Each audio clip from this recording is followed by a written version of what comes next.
Hello, everybody. Welcome to another episode of The Comic Source. I'm your host, Jace. This is a Spawn Daily episode, once again joined by my cohort, Blake Whitlow.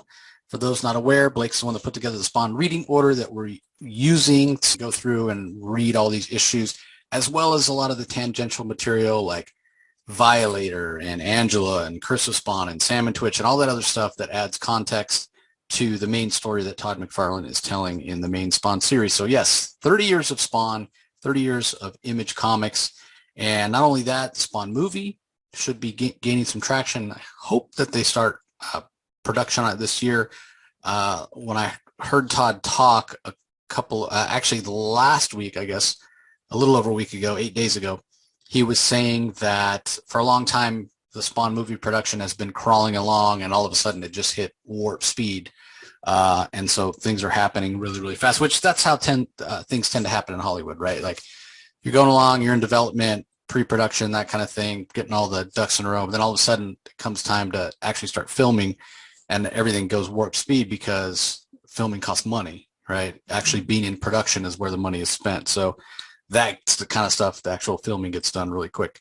Then you go to post-production and depending on how long special effects and that kind of thing, it can take. So anyway, the other aspect of this is the fact that there is a Spawn connected universe that Todd launched last year with the Scorched and King Spawn and Gunslinger Spawn, which want to be able to read and understand and have context for, but having never read the main Spawn series, I'm not there. So this is another reason that we're going down this path, that we're trying to read all of Spawn.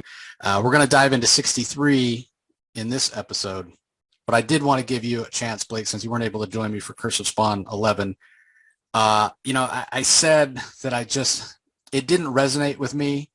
It felt like it was a lot of seeds planted for future stories of Angela. Obviously, Todd didn't have the rights to her, so he lost the rights to her soon after. So I don't know. We've talked before when we did the first two issues about Alan McElroy, the writer, kind of putting in this magic babble sort of stuff, just throwing terms in there. And I don't know, it didn't land for me. And it sort of felt like, wait, what's going on? What's this, Elysium hourglass, this Elysium lock that supposedly holds, it was never clear to me. Wait, is it the time that Lilith had? Is it the time all angels had? I don't know. It seemed like a lot of big ideas, but it was all over the place. So I don't know, maybe I missed something. Maybe it was on me. What were your thoughts about it? So my thoughts on it were very similar to yours. Okay. The writing was subpar, and I don't mean anything against the writer, because as we've seen through the other Curse of Spawn stories, he's a very talented writer and he can be phenomenal when he's got the right story, the right material. He knows certain characters very well and he does well with those characters, but I don't think he exactly knew what he was going for here. There's a lot of ideas that are thrown out there that are given no explanation. This Elysium lock thing just appears out of nowhere, and okay, so how is this important? There's no explanation as to what the Chron device in the first couple issues was, what it does, what it's for. Like, we're not given any kind of context for it. If he had instead chosen to boil it down, simplify it a little bit, you've got a 3-issue arc. You can't have a giant sweeping science fiction fantasy epic about angels and devils and stuff. You can't boil that down to 60 pages, because that's what he had to work with, is the 3 issues, 20-page issues. That's about 60 pages. And he just threw way too much into these issues and did not take the time to set anything up. The whole Lilith character that's introduced in that final issue felt like there was a lot of tension there between Angela and this new Lilith character, but we're not given any kind of backstory on her.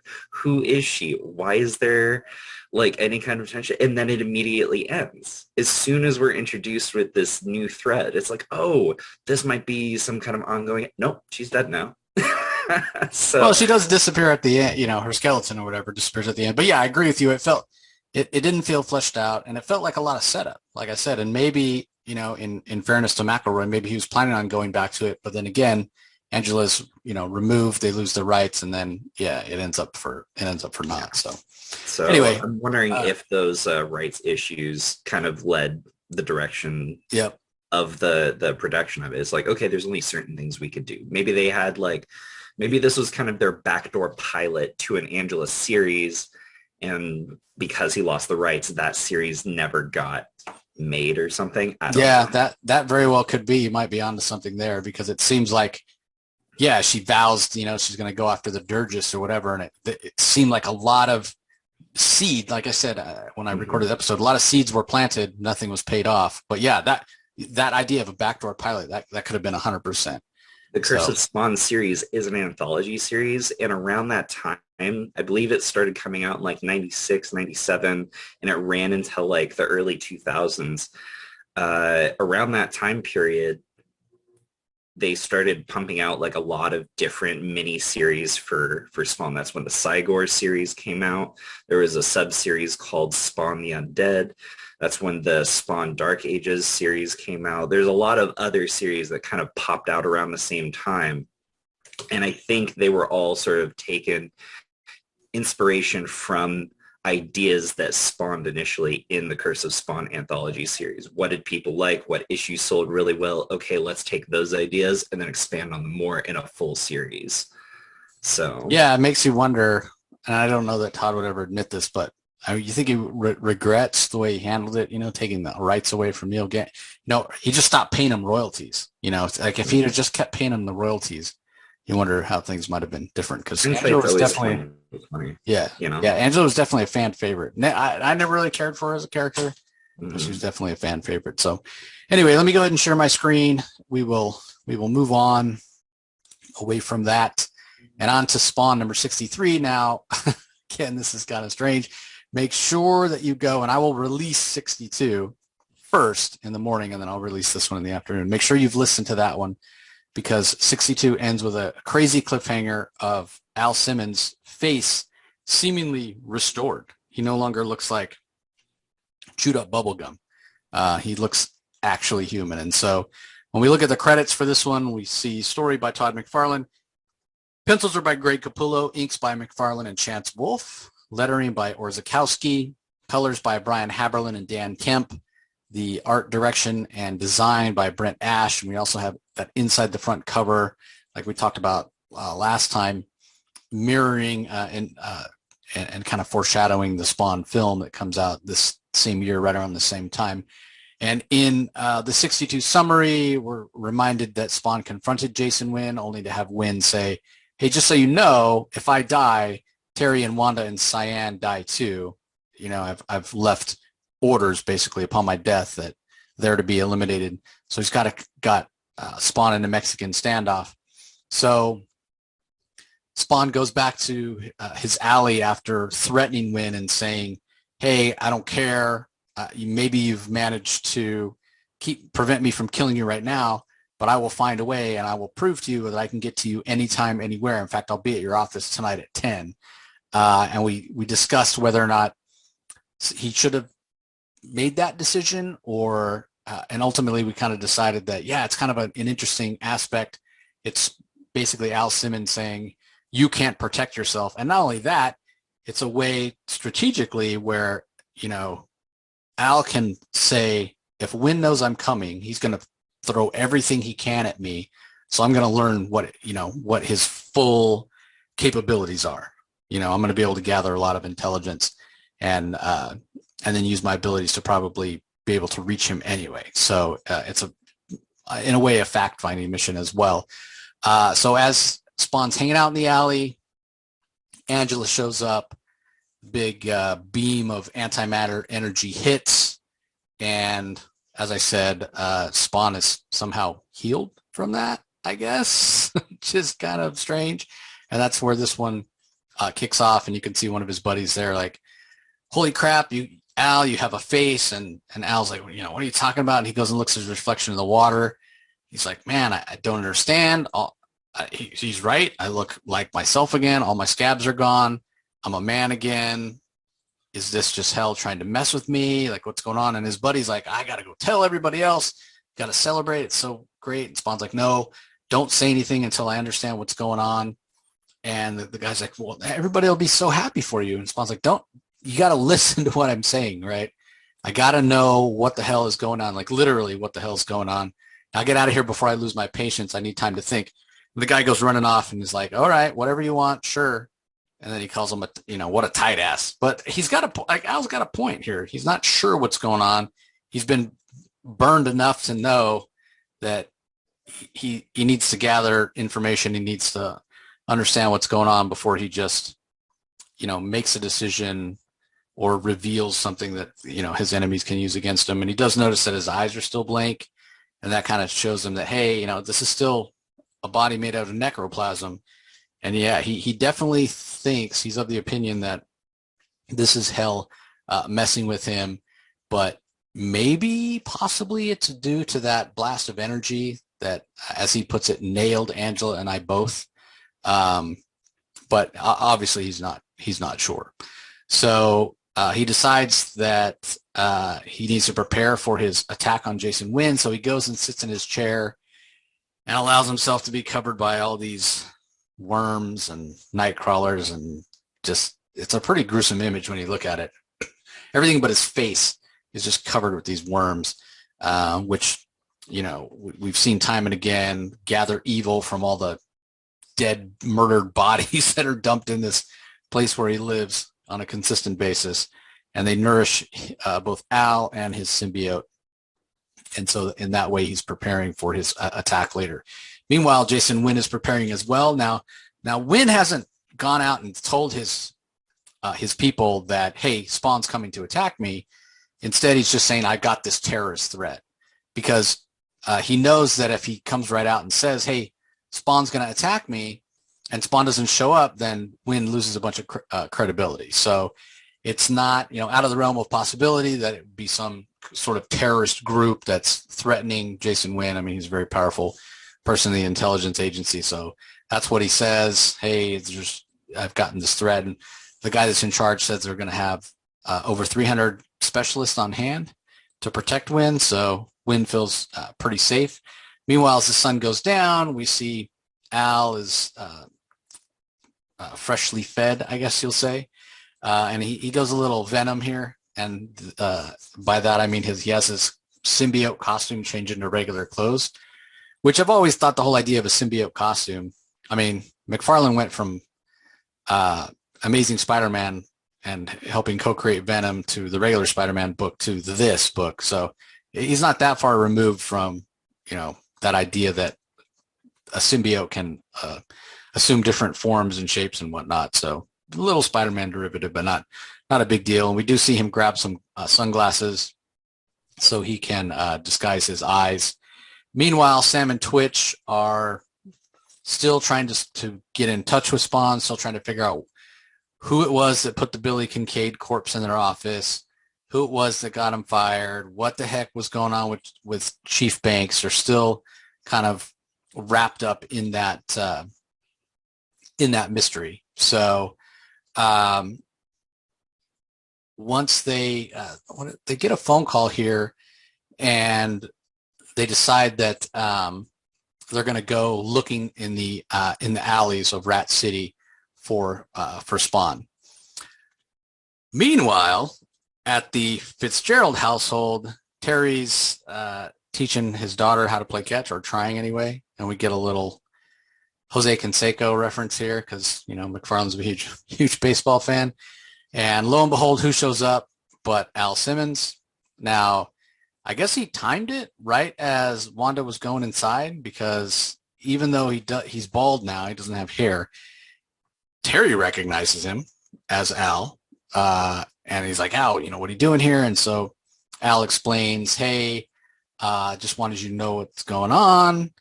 And Terry's like, well, what's going on? What's up with your face? I thought you couldn't change back. He's like, my powers are constantly changing. I don't know what that's about, but I wanted to let you know what's going on with Jason Wynn, and then I'm going to take him out tonight. And Terry's like, that's not the plan. We worked on doing this methodically and, by the book. And Al's like, well, we can't do that anymore. He's on to you. He knows. So we've got to change those plans. And, I've got to make sure that that you are safe and Cyan is safe and Wanda is safe. And once I've done that, I'm telling you, I'm coming back for Wanda. I'm going to let her know that I'm alive, and I'm going to do everything I can to get my wife back. And this is just, Terry's like, what? She's like, she's my wife too. You think I'm just going to roll over and let you just take her? Like, And what a Spawn's like, dick move. Like, oh my gosh. Like, yeah. I mean, in a way, I understand where Al's coming from, and we've talked about this extensively.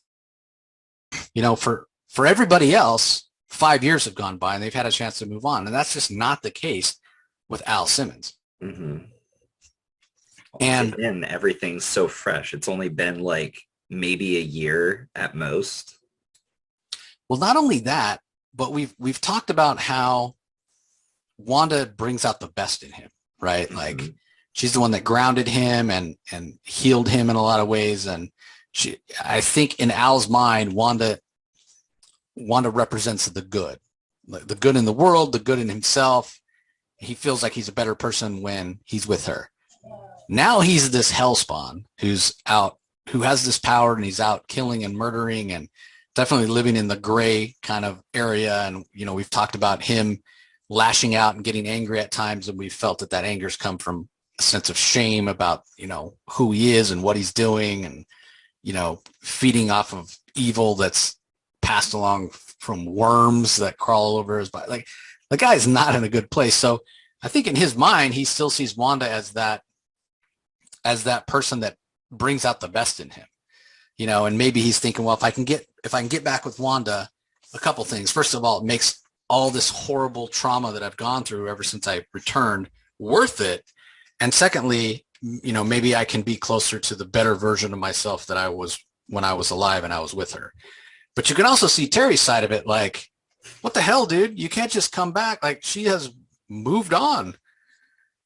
But what's telling is, as Al walks away, he says, we've just become enemies. And then, of course, Wanda comes out. And, if I was watching this, if this was unfolding in a TV show, the fact that Al shows up always just as Wanda goes off panel, mm-hmm. and then right before she comes back on panel, he disappeared, I would be getting frustrated. Be like, it's almost like when Mary Jane in the early Amazing Spider-Man comics, every time Aunt May would try to set up a meeting with her. I can't remember what Aunt May's aunt is named. May Parker's best friend. They were always trying to set up Mary Jane and Peter, and it would always not work out. One or the other wouldn't show up, or they would just miss each other. And I got to think at the time that readers are like, oh, come on, we're never going to actually meet this person. Yeah. Were these two people? Is Al has met Wanda in what was it, issue like 19 or 20, somewhere in the early 20s. There is that moment where she goes into the alleys to thank Spawn for protecting her husband, and she gets attacked by the gangsters, and then he takes care of the gangsters, and then there's that awesome shot of the two of them just face to face, and he looks like, oh my gosh, my wife is in front of me. And like the framing of it was great, because there was like a little heart spotlight on them. It was that she thinks that he's a monster.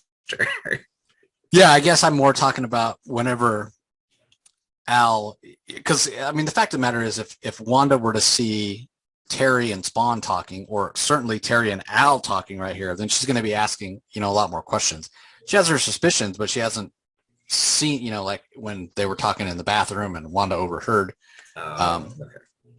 But yeah, it's definitely a thing. Excuse me, definitely a thing in the night. Yeah, exactly. Definitely a coincidence kind of situation. So anyway, we see Spawn back in the alley, and we get the requisite, hey, I'm gonna arm up, straight out of like Arnold Schwarzenegger in Commando. Let me grab the grenades. Let me grab the bandolier. Let me fire up the gun with the laser sight. And Jason Wynn is preparing his troops as well. So Cog is there, and as always, Cog with the hindsight is 20/20 kind of thing, and saying, so Al, what are you doing? Are you giving in to exactly what Hell wanted you to do? You're going to go out there and try to get revenge. Malbolgia's going to be pretty pleased. And Spawn's like, you know what? You got something to say, say it. Otherwise, can the sarcasm because I'm not in the mood for your crap. And also try to remember what it was like to be a man. I know you told me that you were a Spawn at one point. I don't know if you were just trying to impress me, but, remember what it was like. And help me, right? Help me in my fight. But either way, whatever you do, whether you're going to help me or you're going to hold a grudge, whatever, you got to stop expecting things from me. You're not the boss of me. Is kind of what he's saying. And Cog's like, well, I can't help you. And Spawn's like, yeah, of course you can't. And Cog, he says, I don't have the luxury of time. And we're not exactly given context to what that means. But Cog says, even if I did have time, I wouldn't help you because I don't think you've weighed the consequences of your actions. You've been given your identity back. Your face is back. You look human. Don't assume that that's going to last forever. And I was like, that's exactly why I'm doing this. I don't know how long it's going to last. So I need to go take out Wynn and then go try to get my life back, concentrate on what's important. And Cog's like, if there's something else that's important to you, make that your priority instead of this. Don't you see you're doing exactly what Hell wants you to do? You're playing their game. Mm-hmm. But Al, he can't see past what he wants, which is to stick it to Jason Wynn, basically. As much as he loves Wanda, he could have gone up to her at that moment. He could have said, you know what? I'll be here to protect Wanda and Cyan and to a lesser extent Terry, and not necessarily live and let live, but at least lay low until you know a way to take out Jason Wynn. So as much as he purports to love Wanda, I don't know. Cog has a point here, and then the issue ends with Spawn saying, well, if I'm going to play Hell's game, I'll play it dirty. And we have a full splash page there of him heading off towards Wynn's office. So fantastic Capullo art, really great coloring in this issue. I do find the way that Al looks a little weird. Maybe it's just not used to seeing him with a regular face. But also in all the flashbacks that we saw of him, previously he always had hair, and now he's bald. Always looked very different in this issue compared to the art style from previous issues, which I chalk that up to our artistic, differences and stuff. This is just how he's being visualized for this particular story. And, they make it very clear that Terry immediately recognizes Al. Yeah. So for the context of the story, this is what Al's face looks like, even though visually it is different from what we've seen before. Yeah, and mostly it's the lack of hair that looks really different. So I wonder if I get it because Spawn is bald, but if his skin's going to regenerate, why not his hair as well? Does he have eyebrows? I don't know. I don't think not really. It's hard to tell. He does. It's hard to tell, but it doesn't really look like he does. They're not. He's got glasses on, some big sunglasses on for half the issue, so it's definitely hard to tell. But it doesn't look like he does. So what I think is interesting is that he starts the issue off telling this homeless guy, his friend, to not tell everybody. Keep a low profile, keep this news to yourself, because I don't know what this means, and I don't know if it's even going to last forever or if it's temporary. And then immediately gets dressed up in nice duds, goes to Terry's place to tell him, hey, I'm coming back for Wanda, as if it's a permanent thing. It's like he's making a very huge step in burning a bridge with Terry. And all for this thing, like the hope that he gets a chance to be with Wanda again. And he already knows that this might not last forever. And that's just like, for a moment, he showed some forethought and then immediately gave in to like his own personal desires and was like, no, I'm just gonna barrel in and see what happens after. Yeah, and he, for wanting to keep it a secret, he not only does he tell Terry, but he also tells Cog. she shows Cog sees him. Mm-hmm. So I don't know. Yeah, I don't a know. little bit of inconsistency in character here as he, um, yeah, as he tells. It's almost like no, he doesn't want to pay the price, is what it Yeah. feels like to me. He doesn't know why, and obviously he is worried about it rolling back. So I think he's just indecisive. Like he doesn't know what he wants. Like he's trying to do the right thing. The smart play is don't tell everybody because this is probably just another mind trick from hell or something. Because that's all anything has been for him so far is just, oh, that's another trick from hell to, put him in a bad spot mentally. And he starts the issue off thinking, all right, I'm going to do that. I'm going to do the smart play. But then he gives into his emotions and is like, no, I'm just going to do the thing that I want to do because it's self-serving and I want my wife back. And he ends up making an enemy of someone that he just reconnected with. Like him and Terry were going at it with, going after Jason. And now he's, burning the bridge. He's declaring war on Terry.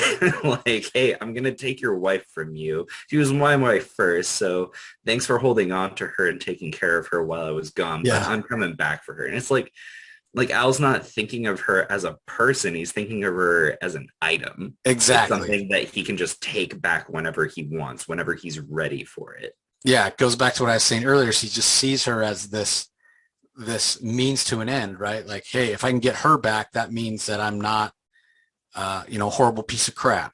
Yeah. There's good in me still. So yeah, she's not a person. She's like an objective, and what's it going to do to Cyan? He doesn't stop to consider that either. So again, Al Simmons being totally wrapped up in his own crap, as he tends to do. So, all right. Well, any last thoughts about this issue? Nope.